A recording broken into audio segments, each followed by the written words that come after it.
नमन्त फलिनो वृक्षा नमन्त गुणिनो जना शुष्क वृक्षाश्च मूर्खाश्च ना नमन्ते कदाचन। फलदार वृक्ष और गुणी व्यक्ति हमेशा झुककर मिलते हैं, सूखे वृक्ष और मूर्ख व्यक्ति ये कभी भी किसी की बातें नहीं मानते हैं और इनके अंदर कोई झुकाव नहीं होता। चलिए अपनी नेक्स्ट वीडियो पर हम आते हैं। देखिए आज फिर एक वीडियो आप लोगों को पहले मिल चुकी है धनुष भंग की, और कविवर तुलसीदास जी इसे लिखते हैं। मैंने पहले पद को, पहले दोहे में जो भी चौपाइयां थी मैंने उसे पहले आपको पढ़ाया था। आज मैं आपको ये देखिए दूसरा दोहा क्लियर करा दे रहा हूं। राम ही प्रेम समेत लखे सखिन समीप बुलाए सीता मातु स्नेह बस बचन कहें बिलखाए। बच्चे जब प्रसन्न होते हैं या दुखी होते हैं तो एक हठ करते हैं मां बाप से। तो यहां माता सीता जी अपनी माता से प्रेम बस होकर, स्नेह बस होकर अपनी बातों को इठलाकर या बिलखाकर कह रही है अपने हठ में। बच्चे किसके साथ जोर जबरदस्ती करते हैं? माँ बाप के साथ करते हैं। उनकी बातों को कौन सुनता है? माँ बाप सुनते हैं। ये धरती का संपूर्ण सत्य है। माँ बाप से ज्यादा अच्छा आपका हितैषी कोई होता नहीं है, लेकिन सबसे ज्यादा बुरी बातें उनकी आपको इसी समय लगेंगे। जैसे आपने सेल फोन मांगा तो वो डांटेंगे तो आपको लगेगा सबसे बड़े हमारे विरोधी यही हैं। ऐसा नहीं है। तो राम ही प्रेम समेत लखे, बड़ी प्रसन्नता के साथ भगवान श्री राम को देखा। सखिन समीप बुलाए, सखियों को पास में बुलाती हैं। भगवान श्री रामचंद्र जी को देखने के बाद माता सीता अपनी सखियों को अपने पास बुलाती हैं। सीता मातु स्नेह बस बचन कहें बिलखाए। अब क्या कह रहे हैं? जब आप जिस पर सबसे ज्यादा भरोसा करते हैं और वहां से आपको ये लगे कि लगता है कि सफलता हमें नहीं मिलेगी, तो बड़ी तकलीफ भी होती है, दुख भी होता है। अब यहां सुनैना जी के अंदर माता सीता जी की जो मां है, उन्हें एक चीज की बड़ी परेशानी है कि सगी सब कौतुक देख निहारे जेऊ कहावत ही तू हमारे। आज वो सब इस कौतुक को देखने आए हैं। जो भी हमारे हितैषी हैं, जो भी हमारे स्वजन हैं, जो भी हमारे बंधु बांधव हैं, आसपास के लोग हैं, वो सब यहां इस कौतुक को देखने आए हैं, इस रंगमंच की शोभा को देखने आए हैं। ओ कौन बुझाई कहें गुरु पाही ए बालक असि हठ भल नाही। आज कोई भी गुरु जी को ये नहीं समझा रहा है, जनक जी को कोई नहीं समझा रहा है। जहां जिस चीजों के लिए बड़े बड़े राजा महाराजा कुछ नहीं कर पाए, ए बालक असि हठ भल नहीं। इस बालक के साथ धनुष तोड़वाने की जो योजना बना रहे हैं, इससे ज्यादा जग हंसाई किस बात की है? क्यों ऐसा उनके दिमाग में ये प्रश्न क्यों बनता है? तो रावण बाण छुआ नहीं चापा हारे सकल भूप करी दापा। रावण बाण से संबंधित है बाणासुर का। उस दौर के सबसे परम प्रतापी ये दो योद्धा माने जा रहे थे। और भी योद्धा जो थे वो कोई कायर नहीं थे, लेकिन इनकी सामर्थ्य, रावण, देखिए रावण के बारे में एक चीज और आपको क्लियर करा दें। रावण पूरे धरती का उस समय अकेला इकलौता महापंडित था। कैसा? एक ही शीस को कौन गहे, जब 10-10 शीस बिखंड भुजे, और भुज दंड प्रचंड को देख देख मुनितंड प्रचंड मारतंड उठे। ऐसी स्थिति थी रावण की।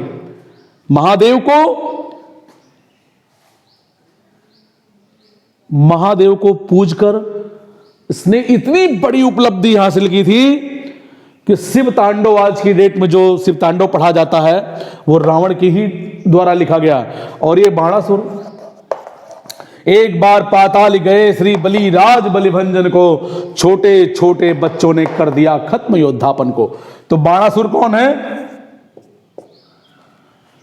ये महाराज जो बलि थे, इनका पौत्र महाराज बलि, इनका पौत्र था बाणासुर। तो ऐसे योद्धा, रावण बाणासुर जैसे योद्धा, जिस धनुष को नहीं उठा पाए, जिस धनुष की हिला नहीं सके, ऐसी धनुष को अगर छोटे छोटे बालक बच्चे, छोटे छोटे बच्चे अगर जाकर इस धनुष पर मजाक करेंगे, तो बताइए ये जग हंसाई नहीं है? तो कोई गुरु जी से कहे कि जाकर वो समझाएं महाराज को कि ये प्रतिज्ञा जो आपकी है, अब यहीं पर इसे रोक दिया जाए, क्योंकि अभी तक जग हंसाई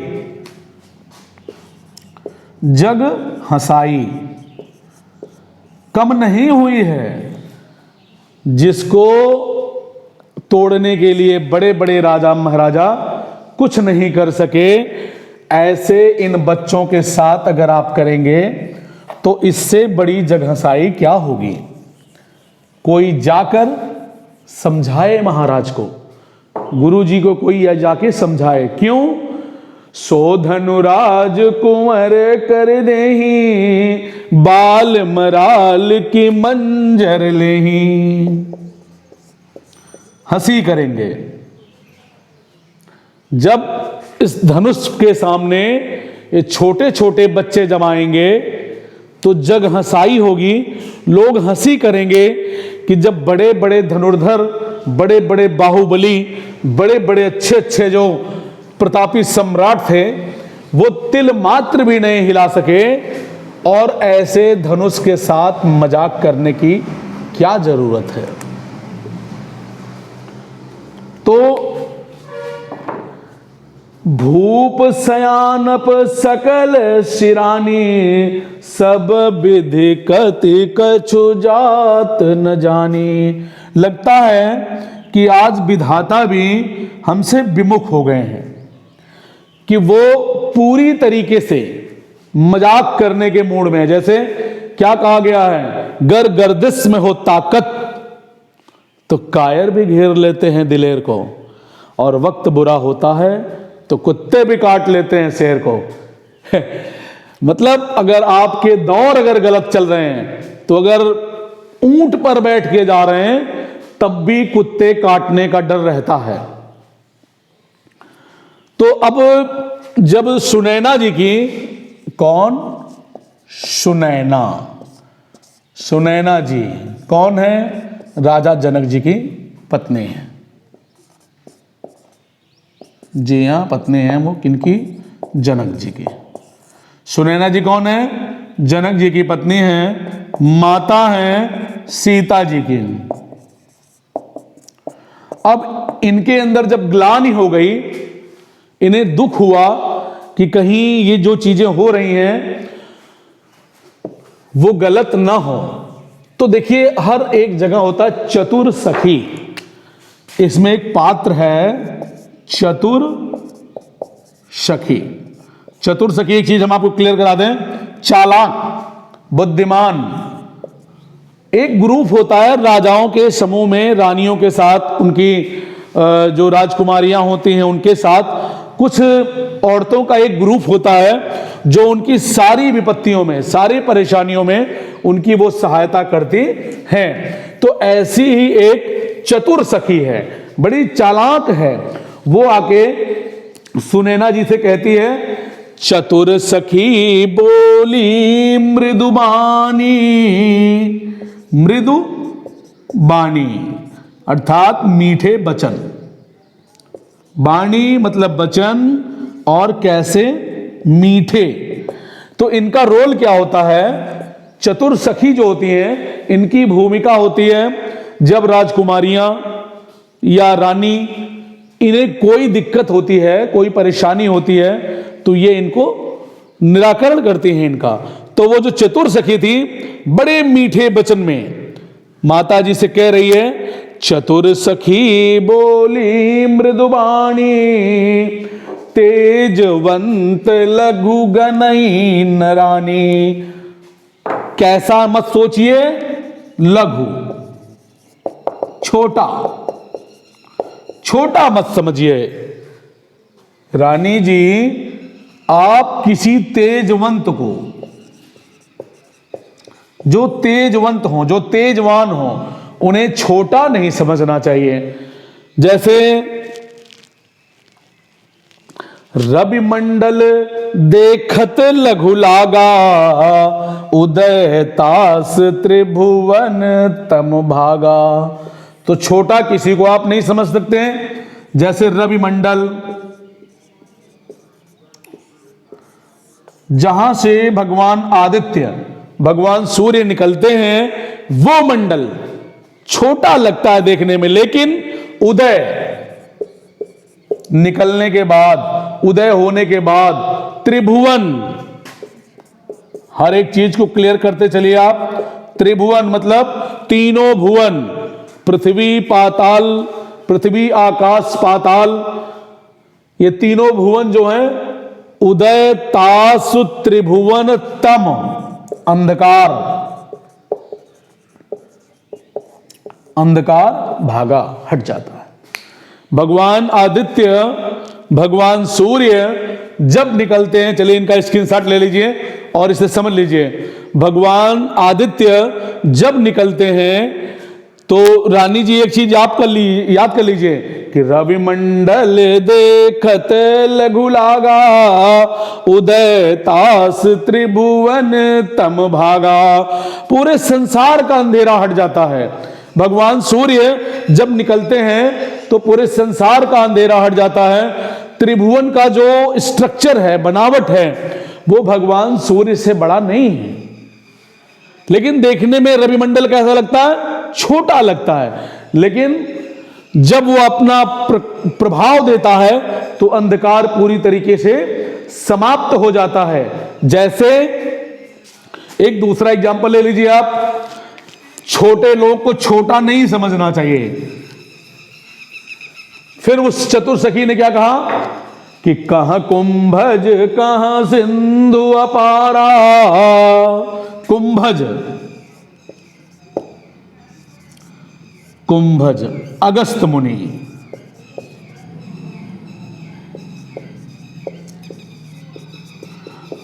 महर्षि अगस्त को कुंभज भी कहा गया। देखिए छोटी सी कथा आपके सामने बता दे रहे हैं। महर्षि अगस्त समुद्र के किनारे से जा रहे थे, उन्हें कुछ आवश्यकता थी उस पार नहीं जाने की, तो उन्होंने अनुनय विनय किया, बड़ी आग्रह की। ये आपको बरवे रामायण में मिलता है, तुलसीदास जी द्वारा लिखा गया है। तो उनकी आग्रह को समुद्र ने मना कर दिया, तो उन्होंने अवशोषित कर लिया था उस पूरे समुद्र को। तिराचम्य, 3 आचमनी में यहां पर जल डाला और 3 आचमनी में पूरे समुद्र को उन्होंने अवशोष कर लिया था। फिर देवताओं के अनुनय विनय करने पर वापस उन्होंने उसी अवस्था में सागर को दिया। तो वो चतुर सखी जो है महर्षि कुंभज अगस्त जी को यहां दर्शा रही हैं। कहां कुंभज कहां सिंधु अपारा, कहां अपार सागर, अपार जलराशि। एक तरफ अपार जलराशि है, एक तरफ अगस्त मुनि है। कहां कुंभज कहां सिंधु अपारा, सोख हूं पी लिया। क्या किया? पी गए पूरे पानी को, सोखे हूं। कौन? अगस्त्य मुनि। किसे? अपार जल राशि को, समुद्र। तो देखिए समुद्र की बात आ गई है, इन्हें आप स्क्रीनशॉट ले लीजिए। मैं सागर की 10 पर्यायवाची आपको गोस्वामी तुलसीदास जी द्वारा लिखित रामायण में जो वर्णित है 10 की 10 पर्यायवाची एक भाषापद में दे रहा हूं। जैसे बांध्यो बन निधि नीर निधि जलद सिंधु बागीत उदधितोय निधि पंको निधि उदधि पयोधि नदीस। रावण ने अपने 10 मुंह से, अब जैसे 10 शीश का अर्थ नहीं है कि 10 सर था, 10 सर अर्थात 10 लोग एक साथ जो चीजें सोच सकते हैं वो रावण अकेले सोच लेता था। और उस समय का अकेला शैव और वैष्णव, रावण एक अकेला विद्वान था जो शैव भी था और वैष्णव भी था। कैसे? ब्राह्मण कुल में जन्म होने के नाते वो तो वैष्णव था, लेकिन भगवान शिव का अनन्य भक्त होने के नाते वो शैव भी था। आज की डेट में ब्राह्मण या तो आपको वैष्णव मिलेंगे या तो शैव मिलेंगे, लेकिन शैव और वैष्णव एक साथ नहीं मिलेंगे। कैसे? तो कह कुंभज कह सिंधु अपारा सोख्य हूं सुजसु सकल संसारा। अपार जल राशियों को आसानी से पी गए। तो रानी जी, छोटे को आप छोटा एकदम कतई मत समझिए, वो छोटा है, बड़े से बड़ा काम कर सकता है।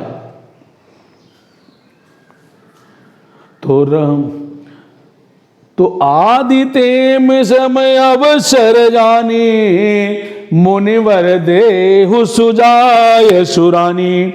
तो रानी जी, आपको सोचने की कोई चिंता मत करिए। आप इसे, महाराज जी ने जैसा फैसला लिया है सीता जी के विवाह के लिए, वो धनुष अवश्य तोड़ेंगे।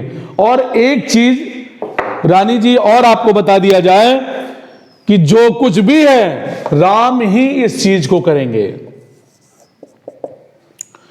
अब पहले देख लीजिए, राम ही प्रेम समेत लखे बड़ी प्रसन्नता के साथ भगवान श्री राम जी को देखकर। हां प्रिय बच्चों, एक चीजें आपको और बता दी जाएं। तुलसीदास जी ने कुछ रचनाएं की हैं जिनका आप आसानी से आप जान लीजिए और जानना बहुत जरूरी है। जानकी मंगल, जी हां, एक रचना आप देख लीजिए उनकी, जानकी मंगल।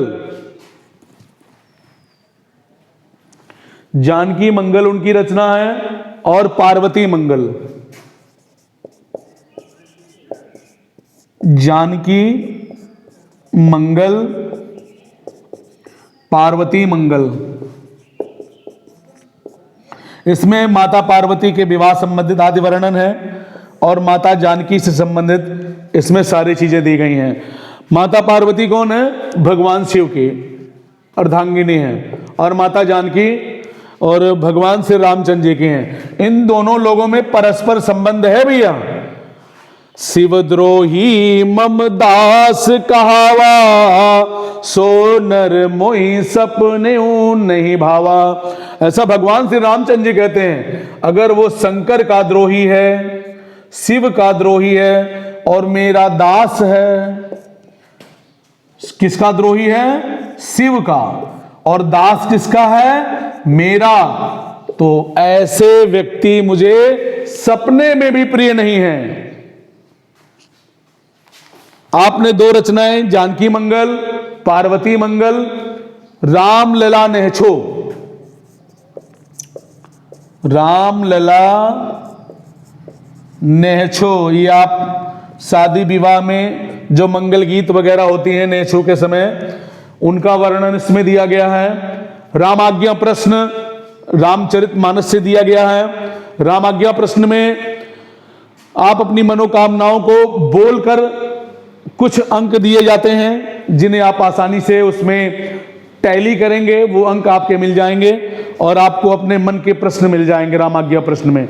और बरवय रामायण, दोहावली और कवितावली बड़े प्रमुख इनके काव्य हैं, जिन्हें पढ़ने का सौभाग्य आपको ग्रेजुएशन लेवल में मिलेगा और आसानी से आप पढ़ेंगे। विनय पत्रिका भी इनकी है, गीतावली है। और देखिए कवितावली की बात आ रही है तो कवितावली में लंका दहन बड़ा अच्छा प्रसंग है। इंटरमीडिएट में आप जब पहुंचेंगे तो आपको ये चीजें मिलेंगी। लंका दहन, बाल दे विशाल विक्राल ज्वाल जाल मानो लंक लील बेगो काल रसना पसारी है, केदो व्योम वेदिका वरे है भोरी धूम केतु वीर रस वीर तरवार से उगारी है। तुलसी सुरेश साप केदो दामिनी कलाप ऐसत्य आनंद केदियन निहारी है। पिता सो पराय पूत पूत सो पराय पति पति सो पराय नारी नारी सो पराय पति पति सो पराय प्यारे है।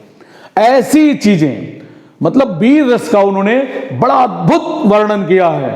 और गोस्वामी तुलसीदास जी सिर्फ संपूर्ण ब्रह्मांड के एक ऐसे इकलौते कवि हैं जिनमें समस्त रसों का भंडार है, समस्त रसों का भंडार है जी।